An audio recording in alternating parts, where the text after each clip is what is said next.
चलिए अध्याय 5 कंप्लीट हो गया।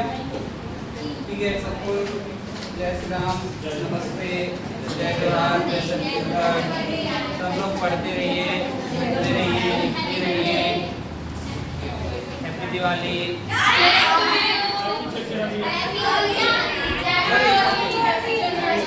हैप्पी तीजा, हैप्पी जन्माष्टमी, हैप्पी स्वतंत्रता दिवस, हैप्पी स्वतंत्रता दिवस, हैप्पी होली,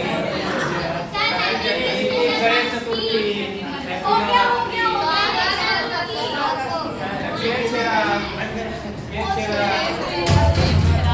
26 जनवरी अमर रहे, 15 अगस्त अमर रहे। चले बुद्धि अमर रहे।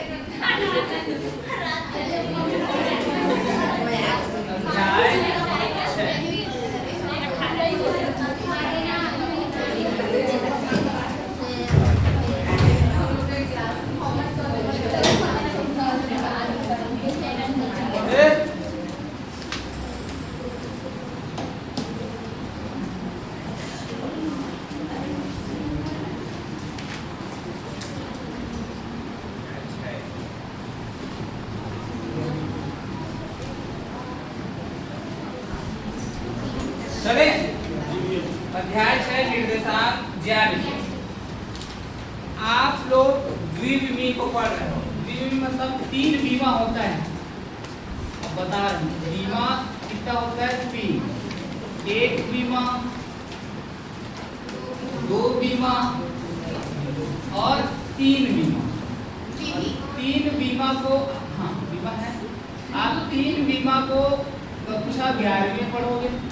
आप 2 विमा को अभी, ठीक है, मतलब यहाँ आप x और y का यूज करो। कितने अक्ष होते हैं? 2, और 3 होते हैं टोटल, x y z। यहाँ सिर्फ एक दूसरे वाले में द्विविमा में 2 चीजें, 3 विमा में 3 चीजें, ठीक है। ये आप ज्ञान, आप इसमें 2 विमा, 2 डायमेंशन, ठीक है। इंग्लिश में क्या बोलते हैं? 2 डायमेंशनल, TWO, डाई नहीं दे, 2 डायमेंशन, डाई नहीं है, डाई नहीं। तो आप निर्देशांक ज्यामिति में कुछ चीजें याद रखें, ठीक है। एकदम ध्यान समझना भाई। पहला क्लास मिस कर जो करते हैं ना, उसके बाद दूसरा क्लास में उसको समझ नहीं। पहला क्लास है, इसको ध्यान समझना। इसको बोला जाता है x अक्ष, इसको बोला जाता है y अक्ष, और नीचे को माइनस y डेश अक्ष, इधर को x डेश अक्ष। हो गया। अब x अक्ष क्या है? अक्ष क्या? क्षैतिज दिशा को ही क्या कहा जाता है? x अक्ष। ये क्षैतिज, ये वाला लाइन कैसा कहलाएगा? हमेशा क्षैतिज। क्या कहलाएगा? क्षैतिज। इस साइड को रहता है x, इसलिए क्षैतिज को ही क्या कहा जाता है? x अक्ष। क्षैतिज को क्या कहा जाता है? x अक्ष। ऐसा खड़ी रहते हैं, उसको बोलते हैं ऊर्ध्वाधर। क्या बोलते हैं? ऊर्ध्वाधर। देखो ऊर्ध्वाधर। इसको क्या बोला जाता है? ऊपर में y है, ऊर्ध्वाधर को क्या बोला जाता है? y अक्ष। क्या बोला जाता है? y। और क्षैतिज को क्या बोला जाता है? x अक्ष। क्या बोला जाता है क्षैतिज को? ऐसे से जाओगे तो क्षैतिज, और ऊपर जाओगे तो ऊर्ध्वाधर, ठीक है। आपको 4 डिब्बा दिख रहे हैं, 1 2 3 4। उसके बाद पहले समझिए x अक्ष समझ गए। क्षैतिज दिशा में होगा वो कौन सा कहलाएगा? x अक्ष। ऊर्ध्वाधर दिशा में होगा वो क्या कहलाएगा? y अक्ष। अब बताइए दोनों अक्ष एक दूसरे को परस्पर कैसे काटते हैं? क्वेश्चन पूछता है खाली स्थान में। 2 अक्ष x y, x अक्ष और y अक्ष, ऐसे लिख सकते हो। x अक्ष और y अक्ष एक दूसरे को परस्पर, एक दूसरे के परस्पर कैसे होते हैं? सही खाली स्थान आता है। बता एक्स अक्ष को क्या बोला जाता है, वाई अक्ष को क्या बोला जाता है। एक्स अक्ष और वाई अक्ष एक दूसरे को कैसे होते हैं बताओ। अब बताइए ये क्या है नीचे में बाजवट, बेड, हाँ बाजवट है। अब ये बाजवट के ऊपर मतलब वो एक्स अक्ष है बाजवट, और मैं कौन सा हूँ बताओ। उसके लंबवत, ये लंबा है कि नहीं ऐसे कभी उसके लंबवत में मैं हूँ कि नहीं। एक्स अक्ष और वाई अक्ष एक दूसरे के परस्पर कैसे होते हैं, याद रखना जिंदगी में कभी भी। एक्स अक्ष और वाई अक्ष एक दूसरे के परस्पर कैसे होते हैं, हो गया। वैसे भी देख लो एक्स पूरा इसके लंबवत में, ये पूरा एक्स है ये वाला, तो इसके लंबवत में ऐसे है ना। एक्स अक्ष और वाई अक्ष एक दूसरे के परस्पर कैसे होते हैं, लंबवत। स्पष्ट हुआ। एक्स अक्ष ध्यान से समझना ना, पूरा सही विकल्प तो खाली सत्य के लिए है ये सब। एक्स अक्ष और वाई अक्ष एक दूसरे को, वाई अक्ष एक दूसरे को कहाँ प्रतिच्छेद करते हैं, कहाँ प्रतिच्छेद करते हैं, मूल बिंदु में प्रतिच्छेद करते हैं। याद रहेगा, ठीक है। अब तीसरा याद रखिए कि मूल बिंदु ये क्या है, परस्पर लंबवत। एक्स अक्ष को क्या बोला जाता है, एक्स अक्ष का नाम क्षैतिज में जो रहेगा उसे क्या कहा जाता है, एक्स अक्ष कहा जाता है। लेकिन एक्स अक्ष को एक ठो नाम दिया, ये मेरा क्या है, ये भुजा है ना। तो एक्स अक्ष क्षैतिज में बनेगा कि आप हाथ को ऐसे करोगे, एक्स अक्ष वाला भुजा है कि नहीं, हाथ को क्या बोलते हो, भुजा। आप ऐसे कर सकते हैं। एक्स अक्ष कौन सी दिशा में है, क्षैतिज में है। एक्स अक्ष को क्या बोलते हैं, क्षैतिज वाला एक्स अक्ष होता है, इसलिए आप एक्स अक्ष का नाम क्या रहेगा, भुज। क्या नाम रहेगा, भुज। एक्स अक्ष को क्या कहा जाता है, भुज। एक्स अक्ष को क्या कहा जाता है, भुज। अब तुम्हारे लड़के लोग का बालों का ऊपर में क्या बना रहता है, चोटी है ना, या लड़कियों का भी ऊपर में, बाल के ऊपर में चोटी बनता है। तो बताओ हमारा ऐसे ऊर्ध्वाधर, मुंह ऊर्ध्वाधर, तो चोटी यहाँ बनेगा, ऊपर बनेगा, इसलिए उसको कोटि बोला जाता है। वाई अक्ष को क्या बोला जाएगा, कोटि। चोटी से याद रखना कोटि, और भुज से याद रखना एक्स अक्ष को क्या कहा जाता है, भुज, और वाई अक्ष को क्या कहा जाता है, कोटि। याद रहेगा, एक्स अक्ष को भुज और वाई अक्ष को कोटि, एक्स अक्ष को भुज और वाई अक्ष को कोटि, एक्स अक्ष को भुज, वाई अक्ष को कोटि। याद रहेगा।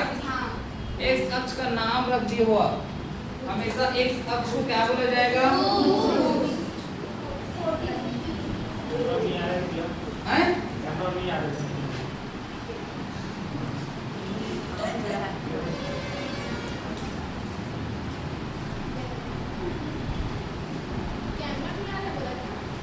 तुम दो लाए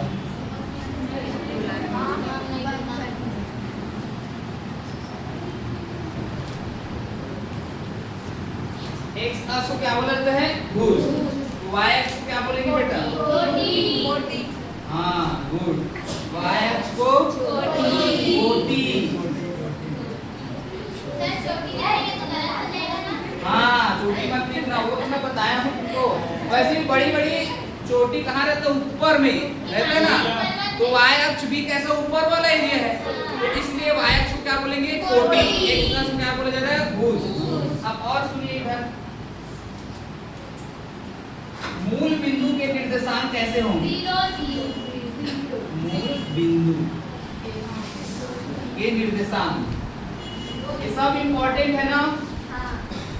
क्या होते हैं, 0 0। क्या होते हैं, 0 0। मतलब यहाँ जो रहेगा वो क्या रहेगा, 0 और 0। हो गया। बताओ 0 0 क्यों लिखते हैं,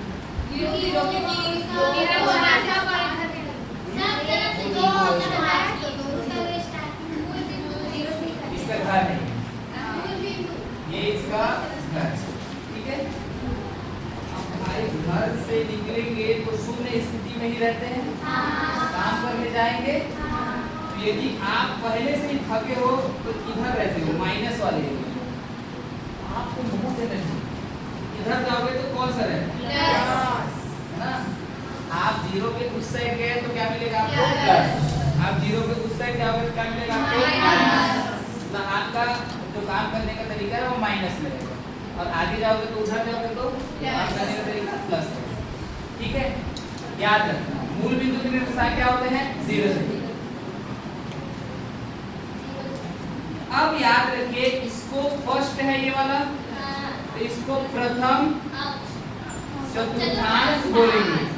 अब चतुर्थांश क्यों बोलते हैं आज तक नहीं बताया, 1 2 3 4 प्रथम चतुर्थांश, ये कौन सा, द्वितीय चतुर्थांश, हो गया। ये कौन सा, तृतीय चतुर्थांश, ये हो गया। ये कौन सा, चतुर्थ चतुर्थांश। अब बताओ बेटा कि प्रथम चतुर्थांश में अब चिन्ह को बताना है आपको ना, और दूसरे में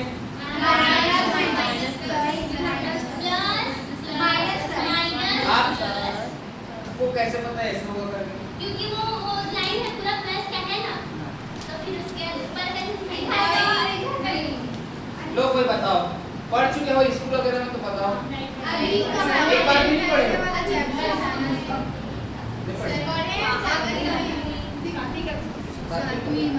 और तो लोग उधर जा रहे हैं तो क्या करें,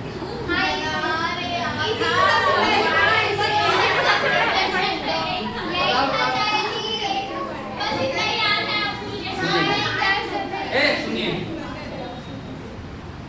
आप जब पहला कदम रखते हो है ना, जैसे आप अल्फाबेट जाइए ए में रखते हो, ए ही पहला लिखा जाएगा, उसके बाद बी को लिखेंगे, तो x पहले आएगा कि y,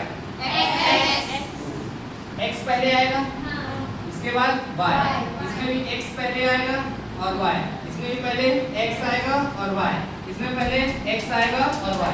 अब देखो पहला चतुर्थांश है तो आप पहले बस को देखो, बाकी तीनों डब्बा भूल जाओ, नहीं है, तीनों नहीं है, आपका सिर्फ वही वाला डब्बा दिख रहा है, तो यही वाला चतुर्थांश दिख रहा है, तो यहाँ प्लस है, तो y के लिए भी ऊपर वाला कौन सा स्थिति में रहता है, प्लस, तो दोनों के लिए क्या रहेगा, खत्म। अब दूसरे में आ जाओ, पूरा तीनों भूल जाओ, भूल गए, तो आप x को पहले रखोगे, फिर y को, इस साइड है, ये पूरा तीनों डब्बा भूल गए, ये वाला साइड बस है, तो y इस साइड किस में है, और x किस साइड किस में है, और किसको पहले रखोगे, और बाद में आपका क्या रहेगा, माइनस और प्लस। अब आया समझ में। अब तीसरे वाले डब्बा में आ जाओ, भूल जाओ, x को पहले लिखोगे, y को बाद में, तो x भी क्या है इस साइड, y भी क्या है इस साइड, दोनों क्या रहते हैं, चौथे में आ जाओ, तीनों भूल जाओ, x को पहले लिखते हैं और y को लिखते हैं, x बताओ इस साइड किस में है, और y किस है, खत्म।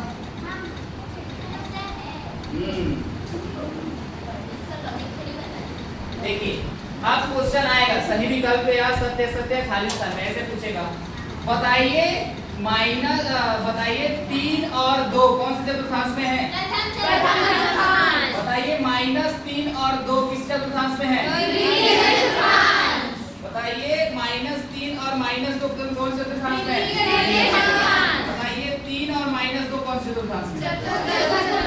अब इसके जगह संख्या की जगह और बदल जाएगा, मतलब कोई दूसरा संख्या हो जाएगा, है ना, आ जाएगा 5 आ जाएगा, 6 आ जाएगा, 7 आ जाएगा, समझ गए ना, 1/2 आ जाएगा, 1/3 आ जाएगा, कुछ भी आ जाएगा।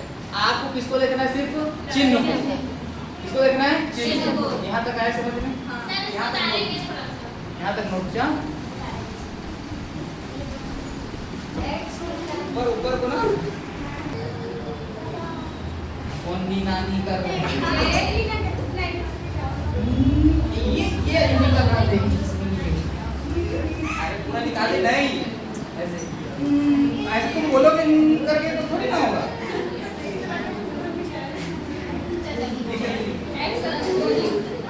चलिए देखिए एक्स अक्ष पर स्थित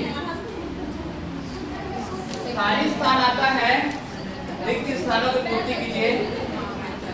रिक्त स्थानों की पूर्ति कीजिए बोलते हैं एक्स अक्ष पर स्थित y निर्देशांक क्या होता है? y निर्देशांक क्या होता है? तो y निर्देशांक होता है 0। क्या होता है? 0। x में बैठा है y क्या होगा? 0। कभी भी ऐसा लिखा रहेगा ना x अक्ष पर स्थित तो y क्या रहेगा? 0 और y अक्ष पर स्थित तो x क्या रहेगा? 0। क्या रहेगा? क्या बोला जाएगा? y अक्ष पर स्थित x निर्देशांक कैसा होता है बेटा? ऐसा होता है 0 होता है। समझाऊं? आप देखो बेटा आपके पास ये कौन सा अक्ष है? ये y, ये कौन सा अक्ष है? y डैश, ये x और ये कौन सा अक्ष है? x dash. अब बोला है कि मैं y में ही रहना हूं, ऊपर में ही रहना हूं। हाँ, y में ही रहना चाहता हूं। x में तो कुछ नहीं है। वो क्या बोलते हैं क्वेश्चन में क्या बोल दिया गया है? y अक्ष पर स्थित ही रहूंगा, मैं x में नहीं जाऊंगा। x में कुछ नहीं मतलब क्या रहेगा? 0। कुछ नहीं है ना, कोई नहीं है। तो y अक्ष पर मैं बैठा हूं तो x क्या रहेगा? और x अक्ष में बैठूंगा तो y क्या हो जाएगा? समझना है? x अक्ष पर स्थित y क्या होगा? y अक्ष पर स्थित x क्या होगा? x अक्ष पर स्थित y क्या होगा? y अक्ष पर स्थित x क्या होगा? समझ में आया? अब क्वेश्चन देखिए इसी में इस प्रकार आएगा 2 0 कौन से अक्ष पर स्थित है?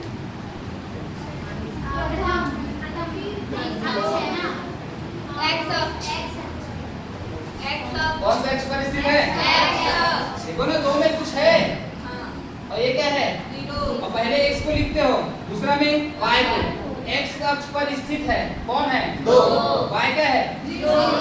2 0 कौन से अक्ष पर स्थित है? x अक्ष पर। समझ में है? नहीं इधर समझ। 0 - 5 कौन से अक्ष पर स्थित है? कौन से अक्ष पर?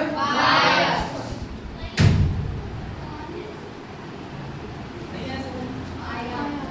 अरे x में है संख्या, x को पहले लिखते हो तो मैं बताया हूं नहीं, x पहले आते हैं y बाद में आते हैं। तो x अक्ष में कुछ संख्या है, y क्या में है क्या? कौन सा अक्ष पर बैठा है? यहाँ कौन सा अक्ष पर बैठा है? समझ में आया? अब यहाँ से देखिए x अक्ष और y अक्ष हो गया। इसके बाद यदि भूलो होंगे तो कल बता दूंगा। अब फॉर्मूला देखते हैं ना। फॉर्मूला में आते हैं फॉर्मूला। फर्स्ट 2 बिंदु के बीच की दूरी, 2 बिंदु के बीच की दूरी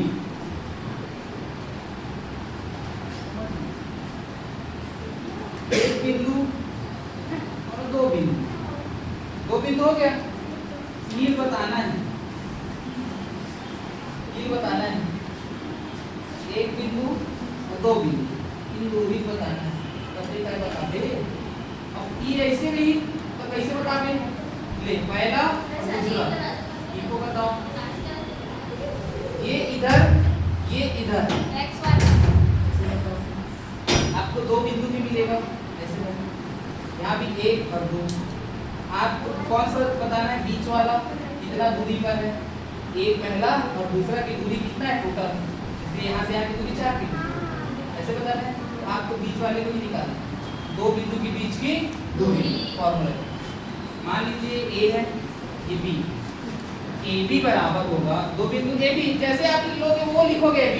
जैसे मैं C और D लिखता तो क्या लिखता वहाँ? CD। x और y लेते तो क्या लिखता है? x। ठीक है, 2 बिंदु के बीच की दूरी AB बराबर होता है रूट x2 माइनस x1 का whole square plus y2 minus y1 का होल स्क्वायर। क्या होता है बताइए? दो बिंदु के बीच की दूरी AB बराबर रूट x2 माइनस x1 का whole square plus y2 minus y1 का होल स्क्वायर। बोलिए, दो बिंदु के बीच की दूरी AB बराबर रूट x2 माइनस x1 का whole square plus y2 minus y1 का होल स्क्वायर। तुम लोग क्यों हंसी आ रहे हैं और तुम लोग क्यों नहीं बोल रहे हो? नहीं बोलोगे तो नहीं बनेगा। मैं बता रहा हूँ ना, नहीं याद होगा, देख लो बाद में जब पछताओगे तुम लोग। जो नहीं बोलते हैं उन लोगों को कुछ नहीं होने वाला। दो बिंदु के बीच की दूरी फॉर्मूला है। आप याद रखिए, ढाल या प्रवणता, ढाल या प्रवणता। तो ढाल या प्रवणता ये होता है बेटा ढाल, ये वाला, ये ढाल है, ये A और B। अब ढाल या प्रवणता को हम लोग दर्शाते हैं किससे? M से। किससे दर्शाते हैं? M से। ढाल और प्रवणता, यदि इसका निर्देशांक है x1 y1, इसका निर्देशांक है x2 y1, ठीक है। इसी प्रकार इसका भी था x1 y1 और इसका भी था x2 y2। दो बिंदु के बीच की दूरी का सूत्र ये बना, x2 माइनस x1 का whole square plus y2 minus y1 का होल स्क्वायर। किसमें है? करनी में। तो इसका ढाल या प्रवणता m बराबर सूत्र होता है, इसको ऊपर लिख दो, इसको नीचे लिख दो, बस वर्ग मत करना। y2 माइनस y1 बटा x2 माइनस x1। ढाल या प्रवणता किसे दर्शाते हैं? m से। m बराबर सूत्र क्या होता है? y2 माइनस y1 बटा x2 माइनस x1। अब इधर देखिए दूसरा। अब तीसरा बोलता है रेखा का समीकरण। वो रेखा नहीं चल रहा है, डिवाइन वाला रेखा नहीं है ना, जो भी है वो अच्छी दिखती है, लेकिन रेखा वो रेखा नहीं है, ये रेखा है। तो रेखा का समीकरण, ई रेखा के समीकरण, रेखा का समीकरण y बराबर होता है mx प्लस c। क्या होता है? y बराबर mx प्लस c। जहां तू लिख रही है ना, तू लिख, तू दिन भर लिख।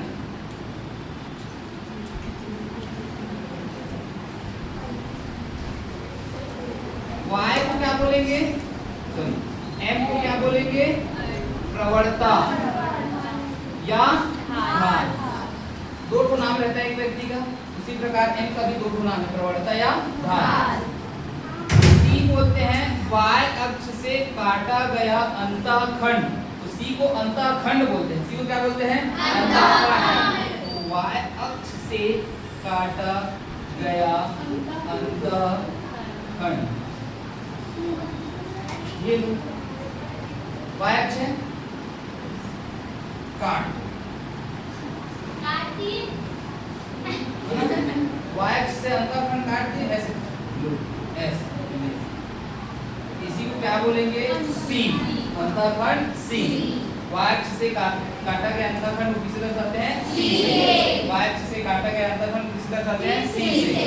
ढाल या प्रवणता किसे दर्शाते हैं?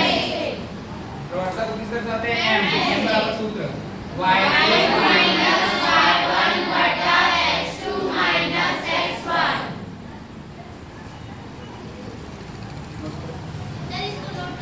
जी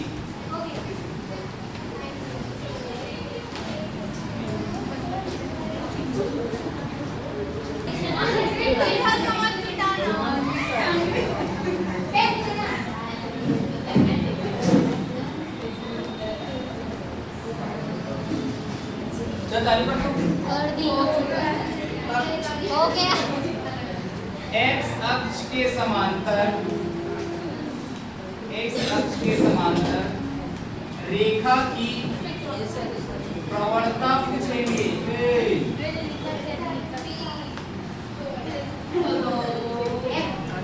आपको पूछेंगे y अक्ष के समांतर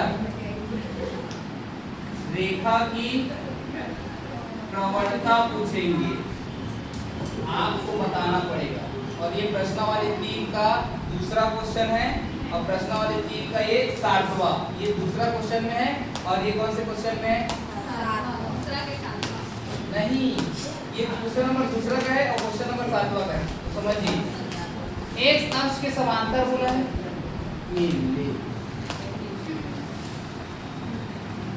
ऐसे सीधा सीधा जाते हैं तो ये 180 डिग्री का कोण बनाता है। सही, एक ही दिशा में जाएंगे, एक ही दिशा में जाएंगे, एक ही दिशा में जाएंगे तो कैसा रहता है उसका 0 डिग्री रहता है मान। एक ही दिशा में जाओगे, एक ही दिशा में जाओगे, एक ही दिशा में जाओगे तो एक इधर जा रहे हो आप, एक्स अक्ष में जा रहे हो ना, एक्स अक्ष समांतर बोला है ना, दो ठो है, दो एक ऐसे करके जा रहे हो, एक्स अक्ष में एक ही दिशा में जा रहे हो, एक्स का मान क्या रहेगा? 0 क्या रहेगा? 0। यदि ये x1 है ये और ये x2 है, दोनों एक दूसरे के समांतर है कि नहीं बताओ? और दोनों एक दूसरे के समान है, ऐसे ऐसे जा रहे हैं तो x क्या रहता है? एक ही दिशा में जाते हो तो 0। x का मान एक ही दिशा में जाने पर x का मान क्या रहेगा? 0। यदि x अक्ष में जा रहे हो तब x1 भी क्या होगा? 0। x2 भी क्या होगा? 0। और प्रवणता m बराबर सूत्र क्या होता है? y2 y2 minus y1 बटा x2 minus x1।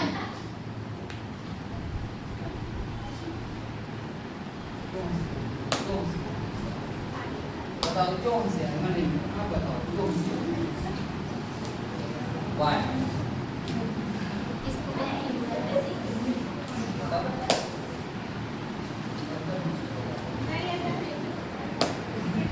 एक्स अक्ष के समांतर है ये वाला। तो एक्स अक्ष के समांतर रेखा की प्रवणता होती है अनंत। क्या होती है? अनंत। और वाई अक्ष के समांतर रेखा की प्रवणता होती है 0।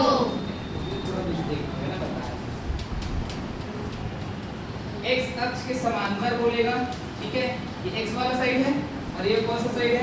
y। ये एक दूसरे के समांतर है, समझिए। तो एक्स अक्ष के समांतर मतलब एक्स का कुछ मान होगा, गलत हो गया था ना, x का कुछ मान होगा तो y क्या हो जाएगा?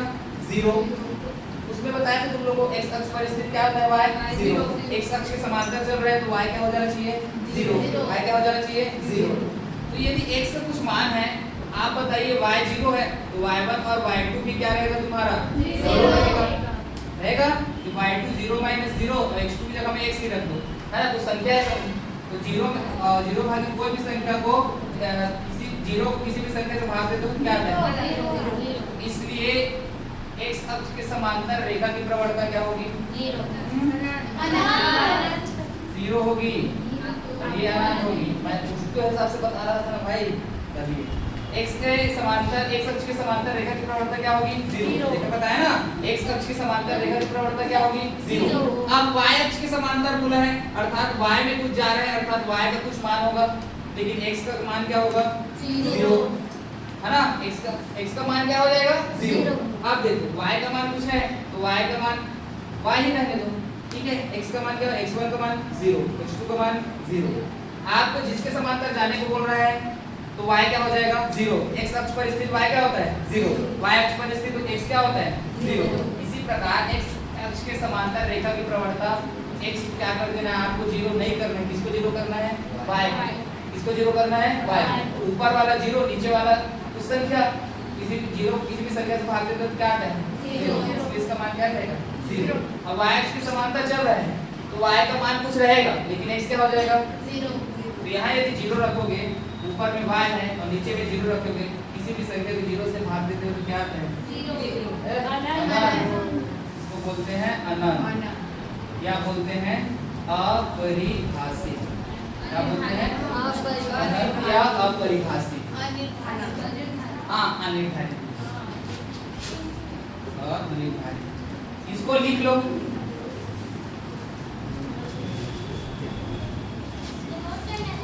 जी,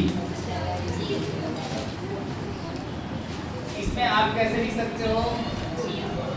y 0 बटा x क्या होता है? 0। इसमें लिखोगे y बटा 0 क्या होता है? इंफिनिटी। y अक्ष पर स्थित x क्या रहेगा? 0, तो अनंत आएगा। x अक्ष के समांतर x रहेगा, y क्या हो जाएगा 0। खत्म, पूरा हो गया अब इसका।